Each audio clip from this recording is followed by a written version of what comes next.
A year ago, he was just getting started as head coach at the Seattle Seahawks, now entering year number 2. He is Mike Macdonald with us here on the set. Mike, how's it going? Great, guys. Good to be with you. Thanks for having me. Hey, Thanks fresh for being off the with us. presses, how about this? The NFLPA Can you report believe card. that? Have you seen this? Are you aware of this? Oh, no. Do you want to know what your grade is? Let me tell you, Well, you're a teacher's I wanted to pet. make him sweat a little bit. Okay, because it does, combine. Yeah. That's about right in timing. Yeah. This You is got an A. You got an A.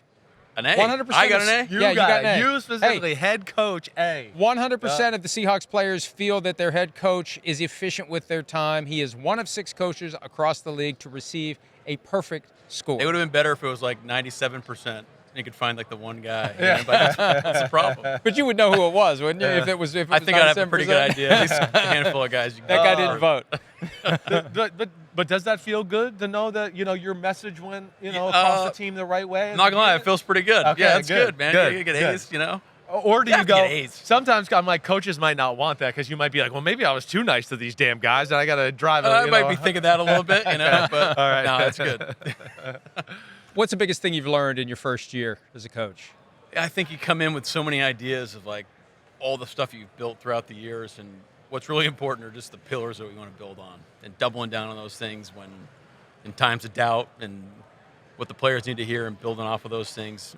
And those are the realest messages that you're going to have, and I think those resonate the most with the guys. So it's been a fun process, man. Just like understanding, hey, that like what a.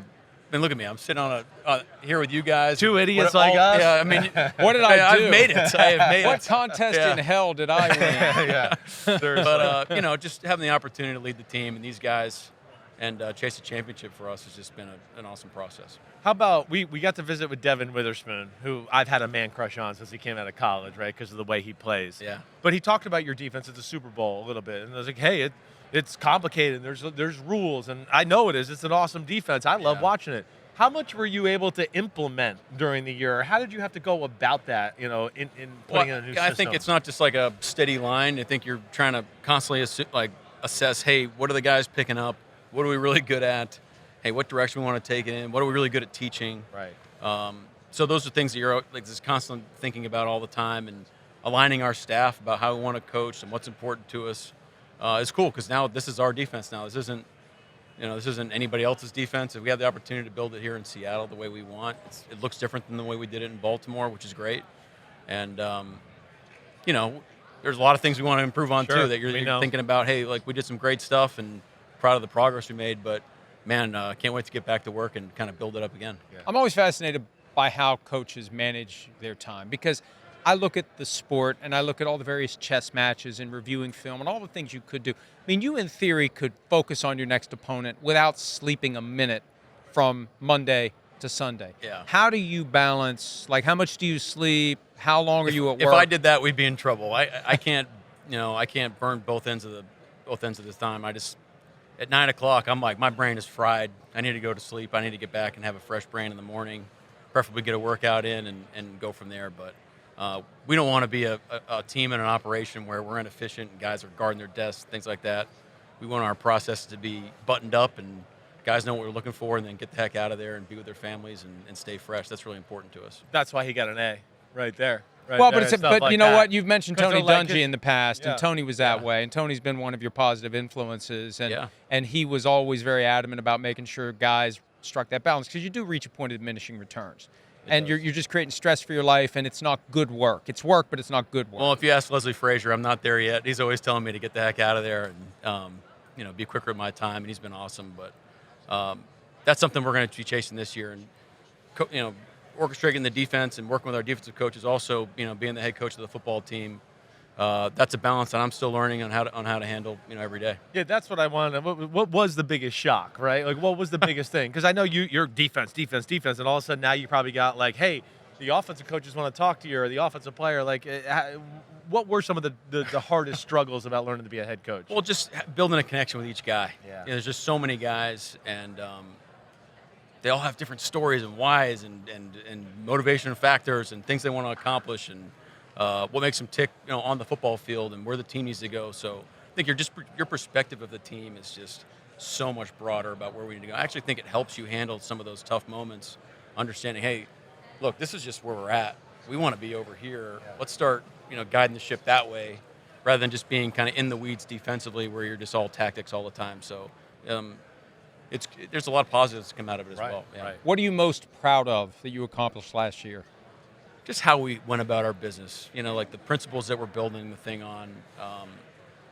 We feel like those are tried and true things that we talk about, like old school old school principles, new school methods. So the hard work, the respect, doing things the right way, going through stuff, not around it, but like having innovative ways to, building a defense and building an offense and building the systems, how we develop our players. Like that's been a lot of fun, and feel like it's going to work. OC Ryan Grubb's out, Clint Kubiak in. What was it philosophically, or what did you want to change in getting Clint as your OC? Well, going back through the process, I felt like it was important to really talk to several guys, and from different backgrounds and viewpoints and different visions where they wanted to go. Clint being able to marry the run and the pass, and take pressure off the quarterback and the offensive line. Really having an identity in the run game from a starting point. The guys that we know that we're going to be coaching those guys. Having the alignment on the front end was really important. And then, his ability to get the quarterback to play fast. I mean, the ways he was able to get, his players the ball creatively, but within the system consistently, I thought was really important, going all the way back to Minnesota and the guys in New Orleans last year. How hard is it, though, after 1 year as a head coach, to be able to take the step back and be objective and set aside personal relationships and everything else and say, if we want to get to where we want to be, this is a change I have to make, even if at some level it looks like I hired the wrong guy last year. I'm just, from your perspective, you have to be thinking about all these things. Like, how do you get to the point where you have the confidence that this is the right thing to do? Well, I think that goes back to how you allocate your time. You're thinking through the lens of, hey, what's best for our team? And my job is to serve the interests of our team and our players and our organization. And it just felt like it became clear that the vision wasn't aligned. So at that point, the decision became clear, and try to do the best by everybody and do it the right way and be respectful of everybody that's involved in the decision. But that's my job, is to make those tough decisions and move the team forward. You have had the privilege of learning football from the Harbaugh family, right? Yeah. And they're crazy psychos in a good way. I mean that all respectfully. But I'd love to hear your vision of the differences of them. Yeah. And maybe how they're the same too. I mean, look, love both of them. I know you I was do. with John for 10 years, Jim with 1. There's some stories. I used to get this question a lot at Michigan. Yeah. And I told Jim this one time, and he goes, just tell him I'm taller. That's easy. I'll stick with that one, Okay. My Uh, glasses are bigger. Jim drank the whole milk and John didn't. That's what it came down to. I think it's funny, they have different ways of getting to the same point. Right. So, again, the principles are the same. How they have the players' backs, just the way they always thinking through the lens of what's best for the team, what's best for the players, sticking up for them in tough times. That really resonated with me, because if I'm one of those guys, I want to feel like the head man's in my corner. Right. They're two of the best to ever do it. Yeah. How about your QB, Geno Smith? Yeah. Right. I was so happy to hear you come out and give him a vote of confidence. Right. I was so afraid that it was going to be like, oh, everybody in Seattle is just going to blame Geno Smith for not going to the playoffs, which he gets tired from me as the next quarterback. That's not a good take. Right. That's not a good take. Right. He obviously, we love Geno. He was a driving force behind why I think Clint was attracted to the job as well. Feel like he's going to play his best football for us in the next few years, which is really exciting. And the scheme, how we're going to teach it, his leadership, all those things. We love that about him. Obviously, he's a heck of a football player, and his track record in the fourth quarter. I mean, you can just kind of go on and on. Clutch. Yeah, you can go on and on all of his accolades and why he's a great fit for us. So, we're ticking here about a month and a half, and it shows back up and we go back to work. Yeah. It's always potentially awkward, though, when new coach arrives and there's a quarterback who's already there. You never know how that's going to go. You never know what that relationship's going to be. Yeah, sure. What about him was better than you expected? Man, I think I just came into it with just an open mind. You knew his track record, you knew his story, you didn't know all the depths of it and all those types of things. Didn't see him on a day-to-day basis, but to feel him as a worker and his drive and competitiveness and his work ethic really set the table for our team. Sets a great example for the rest of the guys, and man, he throws a heck of a ball too, which helps. That's what I was saying. Like his arm's better than people realize. Just to see being able to put it really wherever he wants, and it's right on stride, and that was pretty cool. Yeah. How about I've asked every coach, GM, we both have your kryptonite position eval, right? Everybody's got one. We're like, damn, I'm just not as good at that. Or, hope it's not linebacker. That'd be bad. Well, I don't think there's anything on defense that you're not good at. Yeah. But is there one that's more tedious or a pain in the butt than the other? Well, I'm learning the offensive side. Right. Yeah, I've been part of conversations, and you've done it at the college level, evaluating guys where that's your responsibility. But it hasn't been my responsibility here in the NFL. Yeah, so right. Leaning on these guys with the scouts, and you have their takes and how John sees it, and then obviously we got a really accomplished group now that know what they're looking at. So being able to learn from those guys is going to be huge. Yeah. He and I have been doing this for years, and you see patterns that emerge and different smoke that will be floating from different teams. And this year with Tyler Lockett, it just feels like there's something that needs to be addressed that could result in a parting of the ways. Where does that stand for you and Tyler Lockett right now? Yeah, I think obviously we love Tyler. I mean, this guy is an all-time great player, especially for the Seahawks.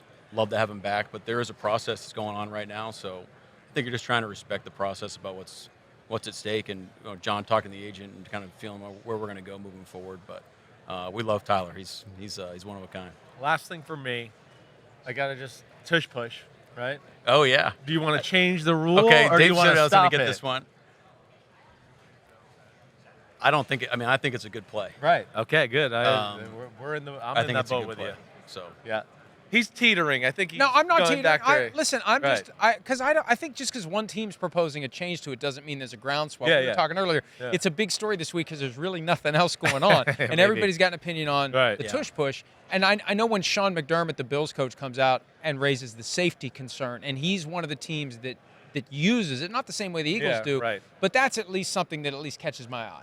Do you think there's a safety concern I relative don't to that know. play? I mean, but that's always a part of the conversation when you're looking at changing the rule. It's really the driving force behind a lot of these rule changes. Exactly. So if there is data to suggest that it's more dangerous than another particular play, then my position would probably loosen up a little bit. But for right now, it's the Eagles executed at a high level, and we got to figure out a way to stop it. And maybe we can Baltimore, do it. Michigan guy. He's gonna go. We're stopping it. I don't give it. Why We're do not you think taking it more out of the teams rule don't book. do it, though? Because if you do it well, it takes 1st and 10 and basically makes it 1st and 8. Well, I think some teams have kind of dabbled in it and haven't had as much success, so you're not looking to invest that much time into it. But I know we've stopped it a couple times in Baltimore. We didn't get it this past season, but I think it's just a matter of how much you want to invest into it. Yeah.